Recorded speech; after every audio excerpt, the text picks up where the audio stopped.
Yo, top Billin. Another Think Like a GM for the New York Jets exercise for you guys and gals out there. Now, remember, think like a GM. This is going outside of the box.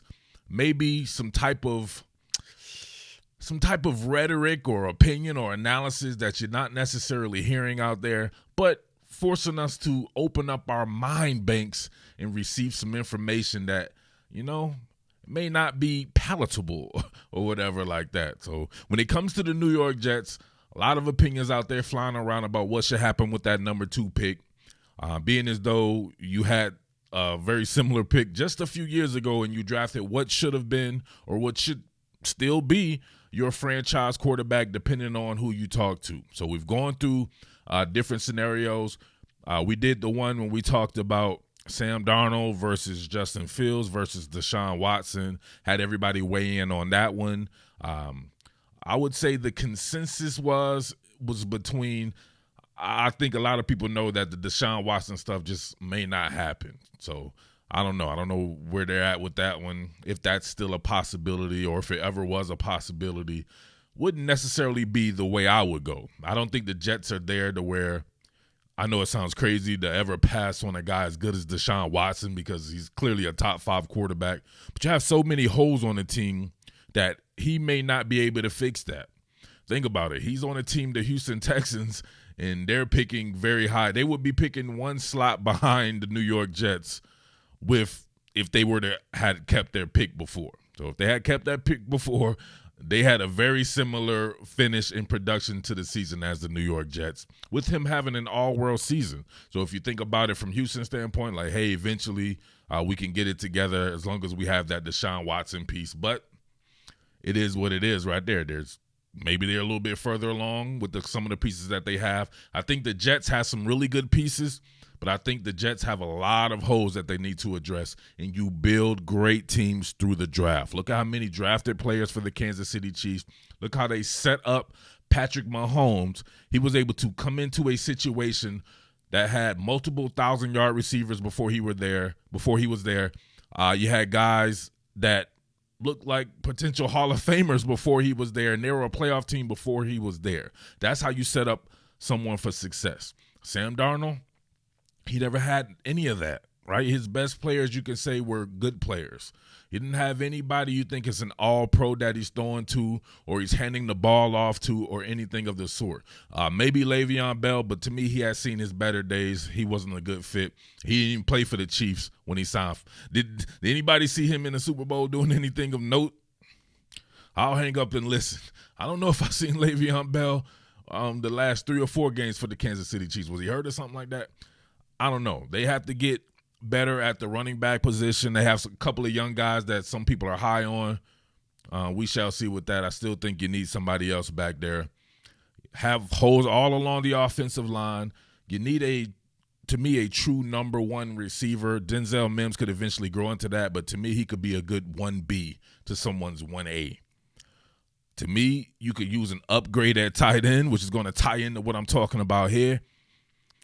You got to maybe perhaps address the quarterback situation. I personally would roll with Sam Darnold, let the chips fall where they may. If he's not the guy, plenty of drafts coming up. You don't have to reach for a quarterback. I'm not sold on any quarterback that's not named Trevor Lawrence in this draft with the number 2 overall pick, especially the New York Jets that has so many holes. Where you're going to put these guys in there, to me, they have flaws in their game. They could end up looking like Sam Darnold, then you have pretty much ruined multiple quarterbacks on that front. Now, if it was Trevor Lawrence, yes, you draft him at number 1, I'm good with that. So that's just me. That's my think like a GM. That's if I'm Joe Douglas. Past that, you have holes on the defense. You need a number 1 cornerback. You're going to have to address the safety position. Perhaps if you aren't able to sign Marcus May, who's one of my favorite players, hopefully they re-sign him. You need an edge presence. You got a lot of shit to worry about than a quarterback. Why not have a quarterback in the future come into something like the Kansas City Chiefs where they're ready-made? If you look throughout the channel here in the 2022, 2023 draft, there are some dudes coming that are just as good as Zach Wilson and Justin Fields, in my opinion. Or if not, address the quarterback a little bit later. So that's what I want to talk about right here. Matter of fact, let's look at this. Check this out. So the New York Jets here with the second overall pick. Now, think like a draft. Remember, I'm not taking a quarterback at the second pick, but I know this. The top 5 to 7 selections are reserved for premium picks. Premium picks are edge players, quarterbacks, defensive interior linemen, offensive tackles. Those are your premium positions. You go outside of those, it has to be for somebody who is absolutely freakish that you've never seen, like an Adrian Peterson at running back. Ain't too many people built like Adrian Peterson these days. We thought Leonard Fournette was that. He's not even close to Adrian Peterson. And maybe it's not that type of situation anymore for running backs, and although Derrick Henry is a little bit different, right? He's built a little bit different. Also, if you're picking right there and you have holes, you need to get out of there and let people pick premium positions, but you don't need to go too far. So I'm looking at the Jets here. Miami does not need a quarterback. Same division there. If I'm them, I'll hold on to it because they have a roster to me that's set up for success right now with Tua Tagovailoa. He just needs some more weapons there. So maybe they trade back and you have somebody looking who's quarterback needy. You can say that, man, Atlanta, right? They don't need a quarterback in my opinion, but they could be looking for one. Philadelphia, quarterback situations like you wouldn't believe right now with Carson Wentz, and you have Jalen Hurts there. They could maybe not be sold on him. Detroit just acquired a quarterback in a trade in Jared Goff. Maybe they're good with him. Maybe they want to add a young piece there and just have Jared Goff's contract eventually fall off. Carolina needs a quarterback. Denver needs a quarterback to me over Drew Lock, or maybe they feel good about Drew Lock, but they could be in the running. Dallas could be in the running. The New York Giants, no, hell no. Lieutenant Dan is that man. Do not mess with Lieutenant Dan. San Francisco could possibly need a quarterback. Then the rest of these guys, New England or whatever like that. So if you start looking at some of these teams like a New England, right, you wouldn't want to go back too far to do what I'm trying to do. But if you go back just far enough, maybe to Carolina. I'm hearing rumblings about Cincinnati perhaps liking this. So let's get down to the crux of the matter here. The duo of Kyle Trask and Kyle Pitts, quarterback to combination tight end wide receiver, Kyle Trask to Kyle Pitts is hard, right? I covered that the entire season here on the channel. Got mountains of film study. I could do a little bit of something right here just to give you a little something if you haven't seen the guys play, but I have so much film on them, it's not really necessary to get in depth with it. Them boys on the same team in the NFL for the New York Jets, it makes sense to me because of this. This LaFleur offense here, if it is indeed like Shanahan's offense, it does not need some type of crazy playmaker. Over the history of this scheme there, if you look at the guys who were in the scheme, more conventional type players, and probably the varying degrees of talent is probably the varying degrees of success, even though we've seen a guy like Jimmy Garoppolo get to the Super Bowl where they were winning.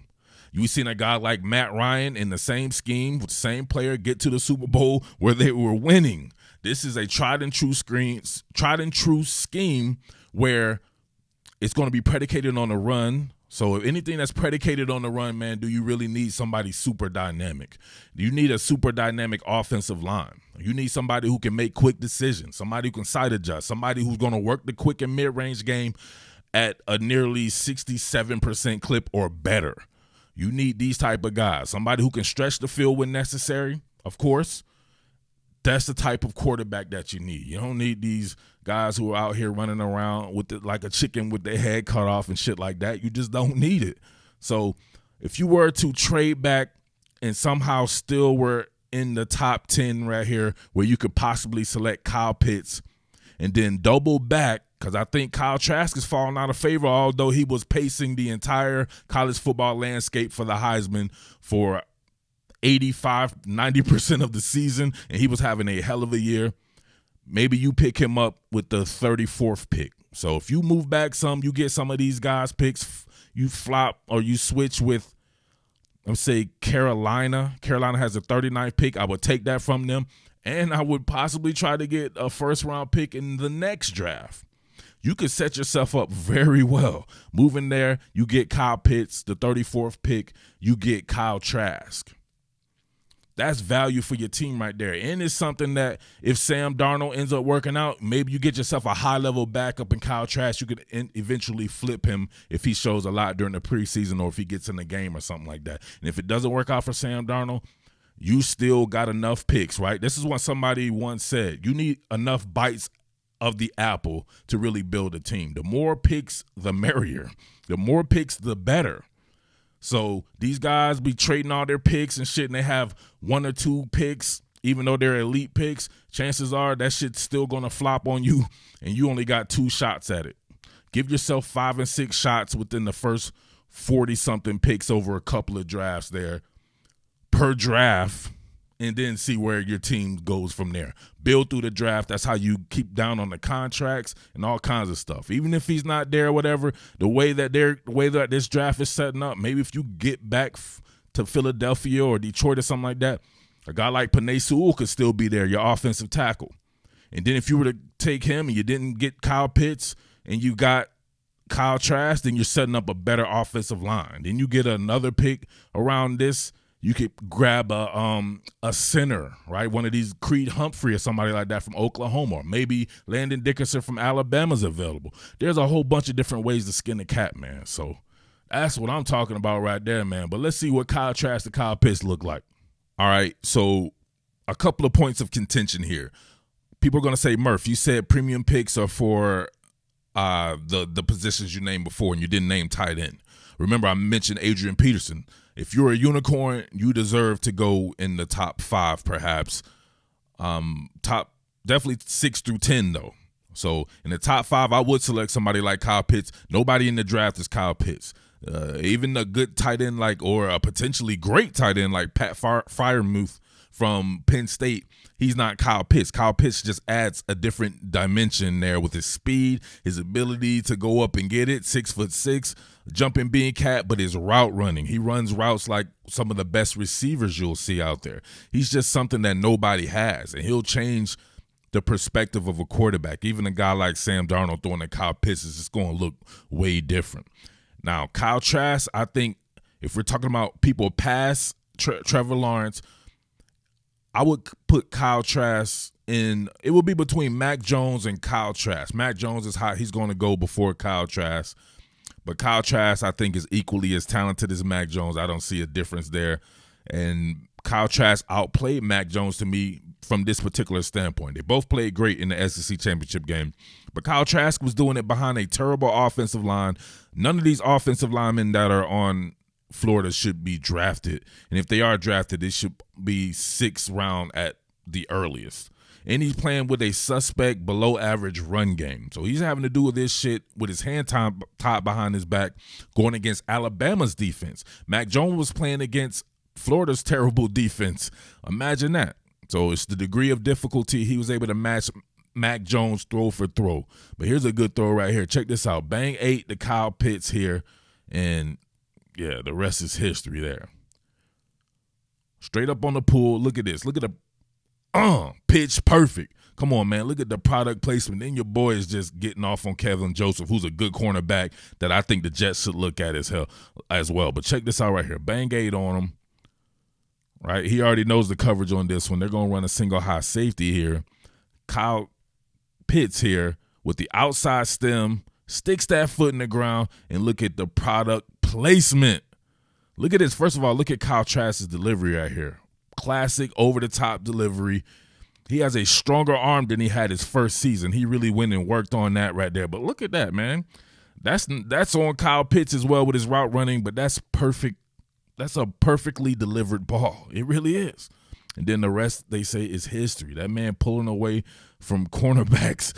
Your 6'6" tight end pulling away from cornerbacks, man, and he did it all season. That shit would be hard. All right, I want you to look at this bench route being ran by Kadarius Toney here. You're going to have bracket coverage because you're going to have Kelvin Joseph here.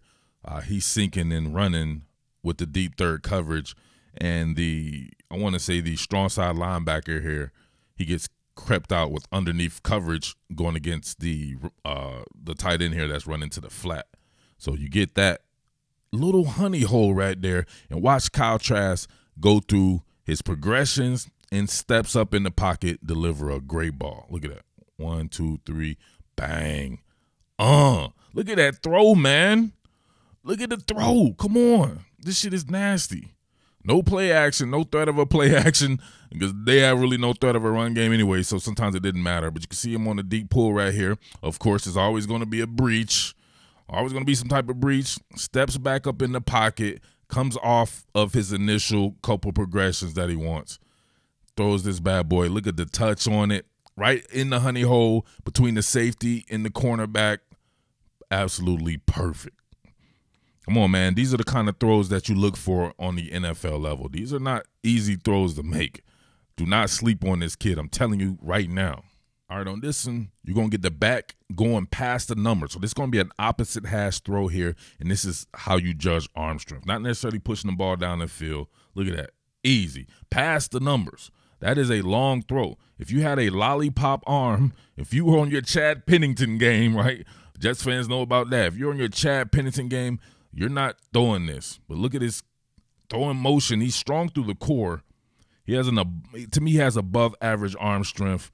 He really does remind me of Carson Wentz. Look at that. Bang. He's Carson Wentz. I would say he's like a Carson Wentz, right? Or if you're really feeling nasty, he's like Matt Ryan. Like very much similar to those two guys right there. Wentz is a better athlete, and Matt Ryan, I don't know, man. He definitely reminds me of a Matt Ryan. So, you know who did good with Matt Ryan was LaFleur and them. Well, I tell you, they got to the Super Bowl with the guy, and he was an MVP under Kyle Shanahan, with Mike LaFleur being on staff as well, helping out Kyle Shanahan. All right, so, of course, if they are running it like Kyle Shanahan, he's going to be up under center quite a bit, and they did a little bit of stuff under center this year. And you can see right here, back to the basket, play action fake. See him put Kyle Pitts in motion. Now, this isn't two Kyle Pitts. This is a too tight set. So it's something else that you could possibly see with the Jets. Back to the basket, play action fake, waiting for the tight end to uncover. Bang. The tight end fertilized the defensive back here. Something going on right there. The defensive back, he got fertilized there, came up under it, but you can see there. Boom. I just wanted to show you the back to the basket, play action fake, and being able to come up out of that. All right, you got Kyle Pitts here. He's going to be running an in-breaking route, almost like divergence there. You got these two receivers getting vertical. They just kind of running clear outs here. You got Justin Shorter here coming on a drag route, so that's where the ball's going to go. But, of course, it's going to be a breach because it's Florida, but you can see the strength in this guy. That's why he reminds me of Carson Wentz a little bit, too. They have similar frames. I think he's about probably like 6'5", 240 or something like that. And he's a better athlete than people give him credit. All right, I'm not going to lie. He ain't that good of an athlete, but he's a good runner for some odd reason, right? Just because he gets north-south. He has that big frame, almost like Big Ben Roethlisberger. You see him here on the pool. You get a breach. Malik Herring coming through right there. So he has the hitch up in the pocket there. Malik gets a hand on him, and he kind of shrugs him off and still throws it. And throws himself a touchdown pass. Kyle Pitts with a good block there. Touchdown. Now, that was hard. All right, Kyle Pitts winged off right here. He's going to be running a wheel route. So they're in their vertical third coverage or their quarters coverage. I'm not sure until it rolls here. But you got him matched up with Tyson Campbell, who's another guy that the Jets should be looking at. So you know you got some holes when everybody that appears on the film you got to take a look at in the draft here. But you'll see the ease to which Kyle Trask throws this man fade passes. Look at that. And he looked it off. Look at that. That's how you do it. You got a man 6'6". Look how he feathers the clutch and throws it up. And first of all, look how this, right? Mac Jones and your boy Kyle Trask go through their progressions the best out of all the quarterbacks. Now, they're the oldest out of all the quarterbacks, so maybe that's something there. Trevor Lawrence goes through his progressions as well. Justin Fields will lock in on his primary, and Zach Wilson is a little flighty with that as well, but he'll go through some progressions. But check it out. You put it up for him. Let him go up and get it. That's how you do that right there. Looks out the safety, let him go up and get it. Got a 6'6" guy on the outside right there. That's just stealing, man. You don't want to bring that combination to New York, to them Gotham City gangsters. All right, this time into the boundary with a fade route, and look at the product placement. Look at that. Looked off the safety. Now, as great as Kyle Pitts is in him running this particular route outside the numbers, right, as a tight end, look at where, first of all, you got to look at him, look off the coverage.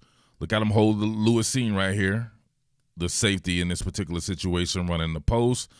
Held him with his eyes, stepped into the throw, knows exactly where to put it at. Look, not too much air up under it, but look where it goes. Outside the shoulder. Tyson Campbell can't even really do anything. Wasn't that bad of coverage. It was just great placement of the ball. It was pitch perfect. So there you have it, man. Not much to say past that. Let me know what you think about the duo of Kyle Trask and Kyle Pitts coming to Gotham City. And could they make that work? How would you like that? Is that something where if they were to make something like that work, would you feel good with Kyle Trask going ahead and learning, right? He's never had a good offensive line or run game before, so that wouldn't hurt him. He's used to playing with that anyway. Then maybe you could flip Sam Darnold. You got that cap space. Man, I don't know. The Jets look real good, right? With a freak like Kyle Pitts, you can still keep Chris Herndon, have a 2 tight end set like that with some of that stuff that they ran up in San Francisco.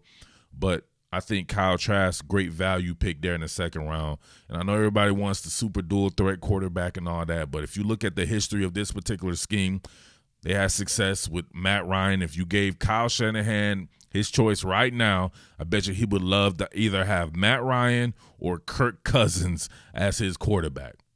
They want a certain type of quarterback for that scheme. Kyle Trask fits that. But, hey, that's just me right here. I'm thinking like a GM. Let me know if you can think like a GM. Please only think like a GM type people reply, and we can go from there, all right? But make sure you like this. Tell a friend to tell a friend. New York Jets fans, tell them that Top Billin is where it's at. We're getting our Gotham gangsters on here. All right? Peace. What more can I say? Top Billin.